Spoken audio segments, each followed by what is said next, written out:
Hi friends, welcome back to my channel, and this week is a new topic, and we will be focusing on transformation and personal growth. This is honestly probably going to be my favorite topic because I believe that everything that we're doing essentially is for change, for expansion. When you stop growing and when you stop expanding, you die, essentially. For lack of a better word, you die. And that's just how creation works. It's constantly evolving, it's constantly growing, it's constantly forming and creating new things. So today's topic is how to stop self-sabotaging and truly just allow yourself to be in this new mindset and new embodiment of receivership. So this is coming from someone who can admit to a lot of self-sabotage, and I can laugh on it now, but I also understand if you are someone who relates to this, it can be very frustrating. It can be very frustrating when you know that something could have happened or something maybe would have been a little less resistance if it wasn't for your own personal doubts or habits or actions or words that really sabotage what was good for you in the moment, right? And how does one stop self-sabotaging? Like, that is the question. That can be the question of the century if you want it to be. And what I have practiced and what I have learned, and honestly, this is like the easiest, if you want to like just get straight to the point, right? Do the opposite of what you used to. Do the opposite of what you used to. So in regards to the self-sabotaging pattern, if you are used to, let's say, isolating, if you are used to isolating when things may be going off path or things are not going in a way that feels aligned, right? If you are used to isolating, do the opposite. Go into community, right? Another example, if you are someone who is used to having to talk to someone in the moment and like maybe not really having time with yourself and having to go directly to a group or a person or maybe a vice. You have a vice that it's like your go-to maybe way of feeling comforted or supported. If you know, and this is only if you have that awareness and you know that there is that pattern of self-sabotage, then do the opposite. Okay? It's like, okay, if my normal response is to go and drink after work or go, I don't know, whatever, indulge on the weekend or indulge at a certain time, at least for that day, right? At least in that moment, make the sovereign choice to be like, you know what, I'm used to doing this way. I do this almost all the time, right? Like, this is my habit for me to do this all the time. So let me make the conscious decision to choose the opposite, to do the opposite. And that in itself is like reprogramming your mind, and almost like you get to build trust with yourself, because it starts as that one choice. It starts as that one deed that you do, but then when you do it, and you know, it will be different for everybody, but more often than not, you will actually see the benefits immediately. You'll be like, oh, I was able to make the harder choice, but actually I feel a lot better from this decision. I feel more in alignment from this decision. So be mindful of that. And honestly, I would say that self-sabotage is really, it's presented in mind, body, and spirit, right? It's presented in mind, body, and spirit, but as humans, it is primarily in the mind. It is primarily in the mind, the self-sabotage, because sometimes the sabotage isn't even things that, it's not even things that could be avoided in a way. It's almost like, or it could be avoided, but because of a certain habit in your mind, because of a certain belief system, because of a certain way of thinking, it fed into this illusion that you cannot do it another way, or that you maybe aren't worthy or able to do it another way, right? So the default will be, well, I mean, I guess I already messed up, or I'm already doing it, might as well, keep doing it, right? And yes, while you have that sovereign choice, you have to come back to, okay, is this pattern, is this habit, is this action, is this way of thinking, is this language that I am speaking into the world, anything under that umbrella, is this thing contributing to my transformation? Is it contributing to my evolvement? Is it contributing to my highest self? And I will say, as a disclaimer, there will be moments where, of course, you're not thinking about that. Of course, you're not thinking about, how can I be better? Honestly, that's an honest thing, because in some moments, what we are in our humanity, the last thing that we're thinking about is that, right? So it is not denying your humanity, because yeah, there may be moments where you want to do something and you do it because maybe in that moment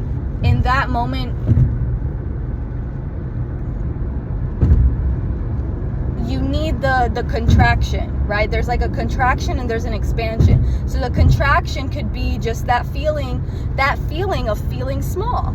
And that's what it is. It's like in the moment you feel small. There is an element of disconnection. So there is the response, right? The primal response will be to relieve yourself. So, and again, like no one is perfect. And I say this from my own experience of, like, sometimes you may need something. Depending on the gravity of your situation, you may need something that is not necessarily bettering you, right? And the thing is again, you as a sovereign individual have to come back to the question, which is this contributing to my evolvement? Is this contributing to my expansion, to my growth, to my overall well-being? And if not, am I willing to face the consequences of that? Am I willing to face the consequences of those actions? If you are, okay, that is your choice.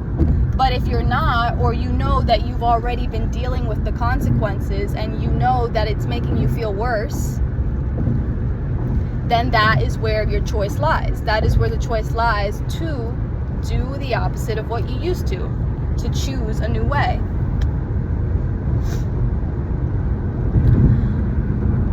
So another aspect of self-sabotage is really, I would say, learning when to speak and learning when to listen. Okay? And this is a funny one for me, because I think in the past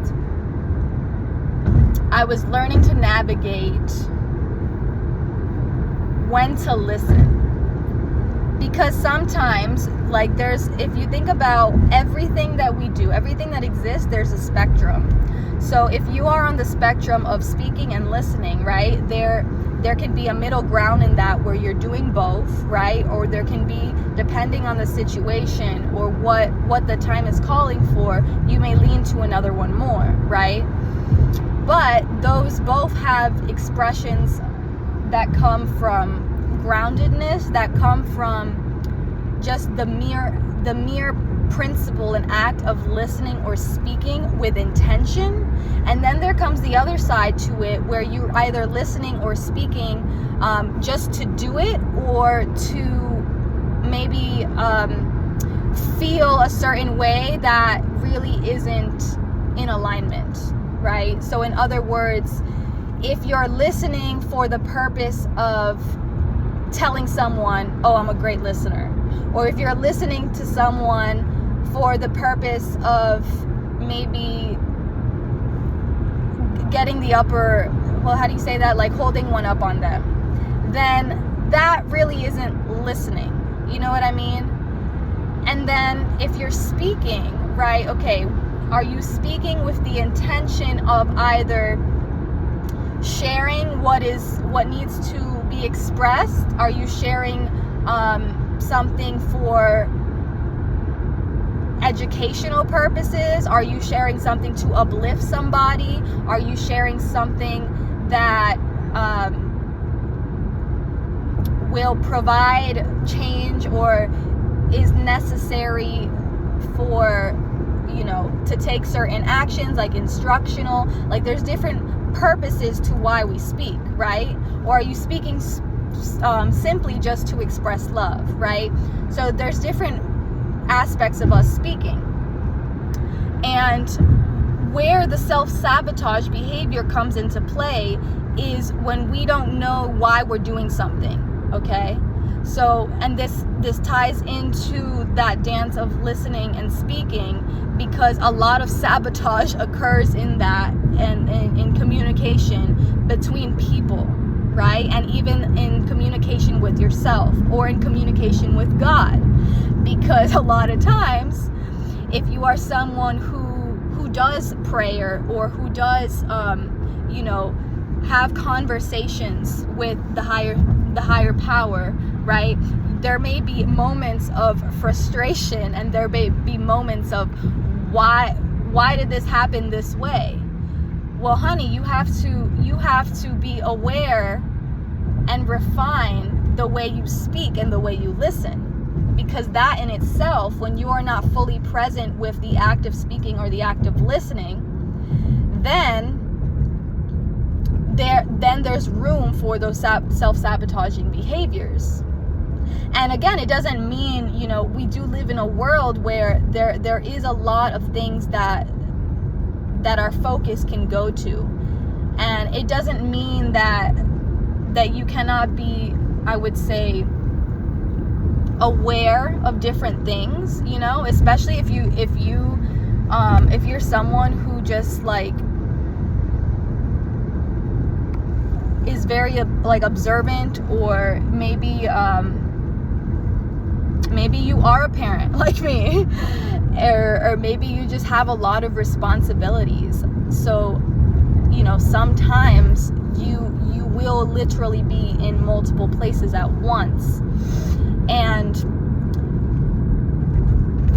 that's not always a bad thing, but when it is something that is truly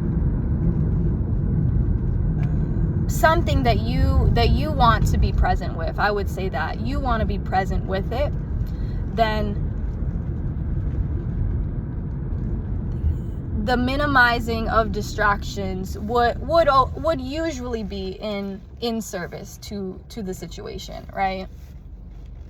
And I speak on this now because, like, obviously I'm multitasking right now, but for me, I've noticed that being in being in a transitional space, for example, a drive, it allows me to communicate clearly.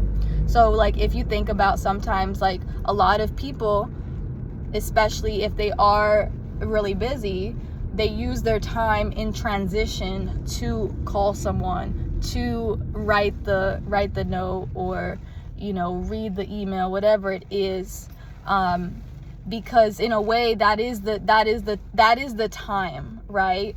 And at the same time, yeah, there could be moments that are specifically carved out, which I also do that as well when it is fitting.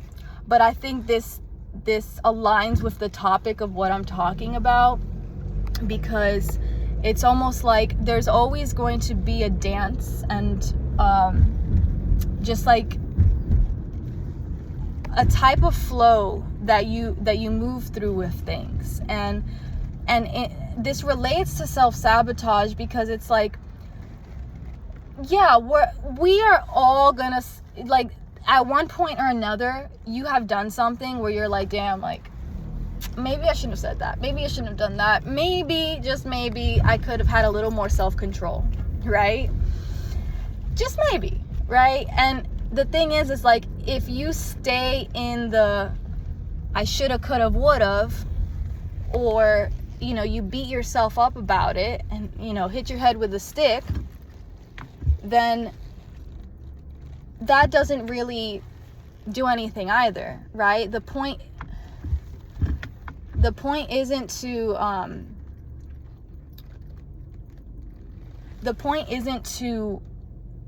be perfect, and the point isn't to literally like not make mistakes. That's not the point.